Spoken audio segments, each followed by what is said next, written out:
와.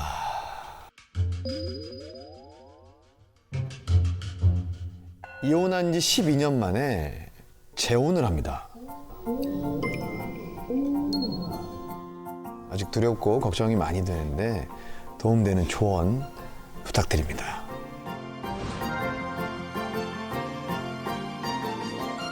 자, 이거 축하드려야 될 것 같은데 어디 계시죠? 선생님.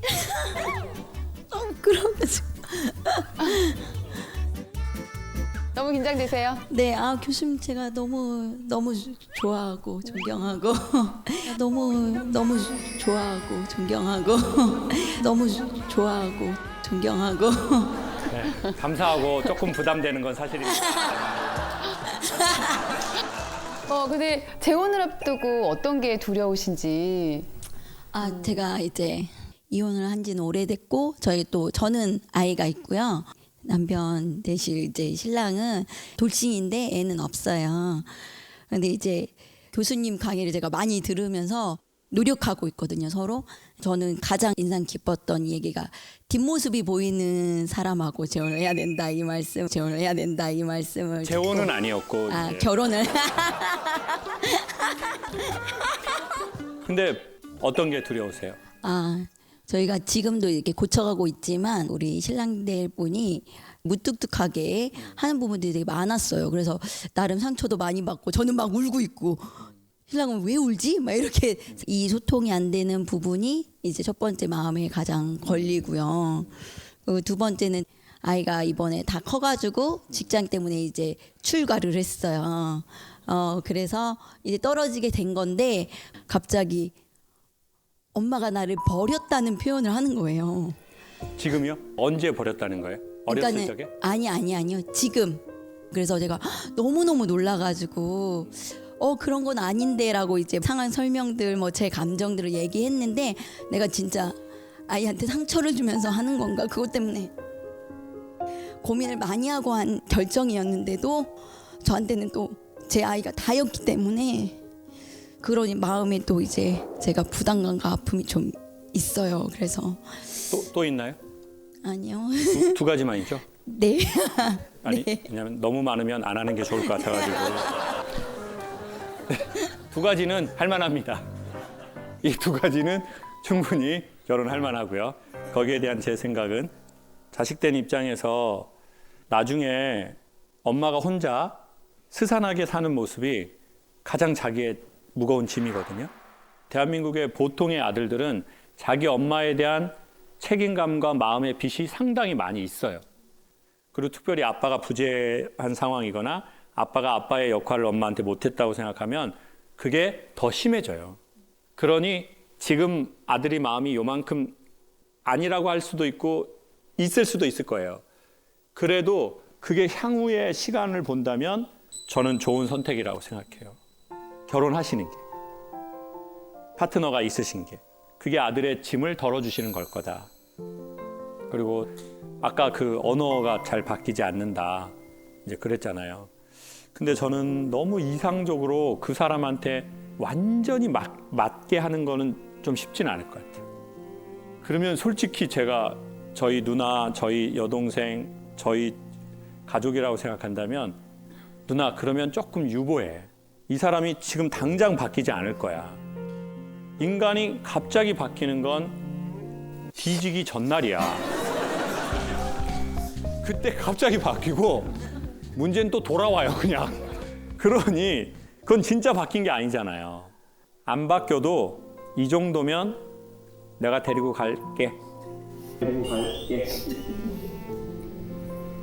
이 정도면 일주일에 7일은 못해도 4일은 왕자님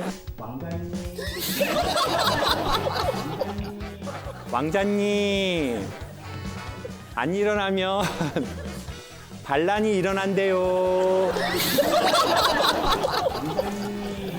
왕자님 안 일어나면 반란이 일어난대요. 요 정도 나 4일은 해줄 수 있다. 요거를 하고 해야지 결혼하면 바뀔 거야. 내가 기도 많이 하면 바뀔 거야. 희망으로 결혼하지 마셔라. 그거는 퍼센테이지가 너무 낮은 것 같아요. 남자분들 다 알걸요? 가까운 사람은 입에서 나오는 말을 잘 안 들어요. 그러니까 와이프들이 그러는 거예요, 남편한테. 들어? 내 말?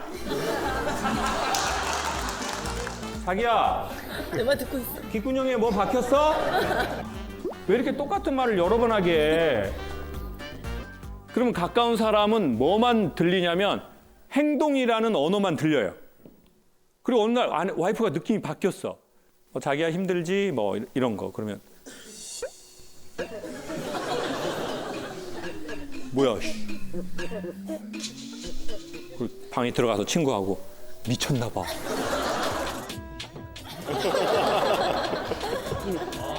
못 알아듣는 남자는 입으로 하면 더 반발심만 일어날 뿐이에요. 그러니까 몸으로 하시고 이 사람이 조금 안다라고 생각하면 그때 입으로 살짝 한번 권유. 살면서 우리에겐 사랑이 필요한 게 아니라 자기 자신과 이 상황과 서로에 대한 이해가 좀 있으면 좋겠다는 생각을 해요. 그렇게 서로 조금 이해가 되고 그래서 조금 서로 말 뭐 이렇게 하다 보면 지금보다도 조금 더 좋은 일들이 각 가정에 생기실 거라고 생각합니다. 저희 남편은 대한민국 상위 1% 금쪽이입니다. 하나에서부터 열까지 다 맞춰주길 바라는 남편 어떻게 해야 할까요?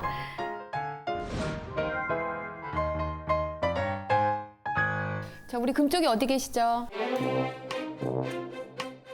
안녕하세요. 어우, 금쪽 목소리네요. 그 남편을 왜 금쪽이라고 부르시는지 좀 설명 좀 부탁드릴게요. 저희 시어머니가 낳은 금쪽이를 제가 키우는 것 같아가지고 아침에 일어날 때도 왕자님 하고 깨워드려야 되고요. 아니 그걸 그렇게 시킨 건 아니잖아요, 남편이. 아니 해달라고 해가지고. 해달라고 해서.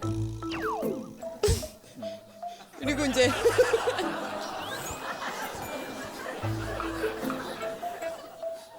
근데 남편이 아까 칭찬을 많이 해줘야 된다고 했잖아요. 그럼 어떤 것까지 칭찬을 해줘야 되나요? 이게 방송으로 하긴 좀 그런데 화장실 잘 갔다고 칭찬을 좀. 우리 애기한테 칭찬하는 거. 네, 애기한테 하듯이 응가 했죠요 진짜 이러는 거. 응가 잘했다고 이런 거 칭찬. 그리고 아니 그건 어머니한테 들어.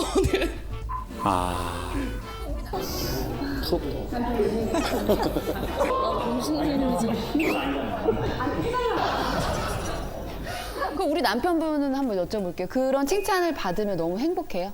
좀 좋더라고요. 오은영 박사님께 가야 되는데.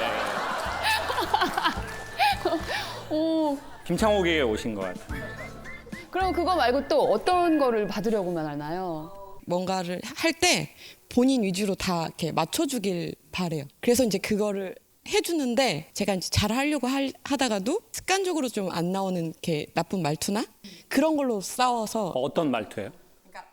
이렇게 얼굴 표정이 왜 그랬어? 약간 이런 식으로 얘기하면 모든 걸 다 맞춰줘도 말 한마디에 그렇게 싸움이 되고 연애할 때는 왕자님은 아니었어요? 저를 좀 많이 맞춰줬던 것 같아요. 연애할 때는 그럼 결혼하고 바로 바뀌신 거예요? 네.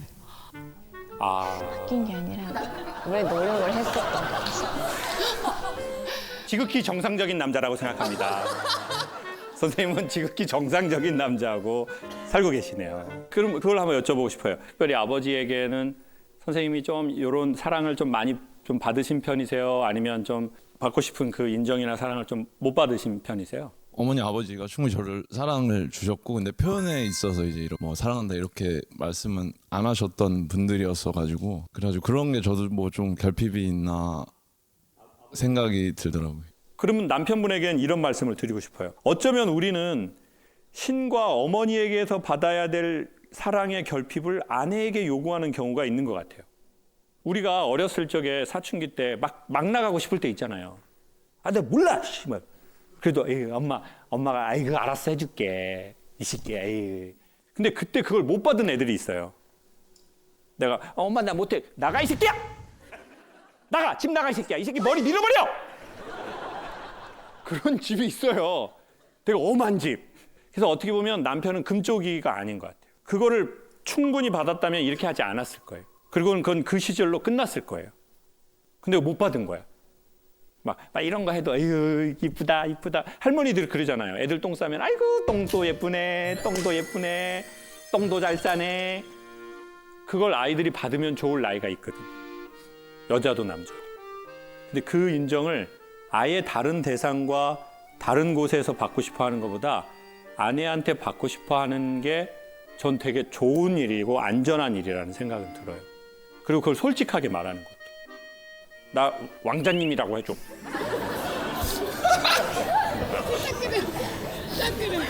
그래가지고 이제 50이 되면 나 왕이라고 해줘. 그래서 이제 환갑 넘어가면 나 황제님이라고 해줘. 나 징기스칸이라고 해줘. 아 이게 얼마나 좋습니까? 인간이 이 유치하지만 이 원초적인 것을 표현할 수 있는 대상이 있다는 것도 좋고, 그리고 선생님 그게 건강하고. 근데 옛날에는 애들도 뭐 많이 낳고 뭐 엄마들이 어떻게 그렇게 일일이 다 신경 씁니까? 그냥 니들끼리 알아서 좀 잘하라. 엄마도 힘들다. 이러는 집도 많았고. 그러다 보니까 이 남자들이 힘들게 일하는 3, 4, 50대가 되면서 나는 힘은 드는데 인정은 아무도 안 해줘. 나 성과 냈는데 우쭈쭈도 안 해줘. 그러니까 이제 너무 애가 돼버리고. 근데 아닌 척하는 남자가 대부분이에요. 근데 남편은 그거를 커밍아웃 했다는 게 얼마나 좋아요. 본인이 왕자라는 걸 커밍아웃 했다는 게. 예? 집에서 얼마나 좋은 거냐고요. 진짜입니다. 제 말 믿으셔도 돼요. 왜냐하면 남자는 모든 사람한테 인정받고 싶지 않아요. 자기가 인정받고 싶어하는 사람에게 인정받고 싶어요. 그리고 자기가 사랑받고 싶은 사람에게 사랑받고 싶습니다. 근데 그 대상이 아내인 것 같아요. 좀 일리가 있나요, 제 얘기가? 너무 맞는 것 같습니다. 그러면은 일단 복채를 내세요. 자, 복채를 내시고 이제 우리가 이 얘기를 두 번째는 이제 우리가 이 얘기를 알았을 때 내가 아내한테 조금 무리하게 요구했네. 그러니까 남자분이 지금 섬세하신 분이잖아요. 섬세하니까 그 언어의 뉘앙스를 다 구분하는 거거든요. 보통 남자는 그런 거 구분 잘 못해요. 그냥 이렇게 뭐 그렇게 했어? 그러면 했어? 오케이 바리 작은 바리. 보통 남자 이런 사람 많아요. 에? 근데 이제 남자분은 섬세하신 그게 있으니까 그 언어의 뉘앙스를 기억하고 왜 말을 저렇게 명령조로 하지 나한테? 그럼 나중에 아내한테 자기야 내가 좀 명령조로 안 해줬으면 좋겠어. 나 왕자님이잖아. 나 자기 그러면 유배 보내버릴 거야. 이럴 수 있잖아요. 그럼 또 아내는 이 섬세한 남자랑 사는 거 피곤하다. 예전에는 이 섬세함으로 나한테 해줬는데 그래서 나 이 남자랑 결혼한 건데 근데 이제는 이 섬세함으로 지한테 해달라고 그러네. 물론 이제 아내 입장에서는 내가 힘이 있을 땐 해주잖아요. 비데도 눌러주고 네? 해주는데 나도 힘이 없을 때가 있잖아요. 그래서 저는 부부는 들숨날숨이라고 생각해요. 남편이 전에 연애하던 거에 어느 정도는 해주셔야 아내도 순환성이 되지. 아까 말씀드린 대로 우리는 어쩌면 절대자나 어머니가 해줘야 할 그것을 자꾸 아내한테 요구하게 되고 아내는 성향 때문이든 성품 때문이든 나를 사랑해서든 해주는데 이 대상은 반드시 어머니처럼 우리를 사랑할 수는 없거든요. 왜냐하면 자기의 한계가 있으니까. 사랑하지 않아서가 아니라. 그러니 남편도 그걸 아시면 조금 아마 수위를 조절하실 것 같고 아내도 이제 이런 사실을 알고 남편이 나 이렇게 해줘라는 거를 이렇게 딱 보면 전에랑 조금 달리 보이실 것 같아요. 남편은 금쪽이가 아닌 게 확실합니다.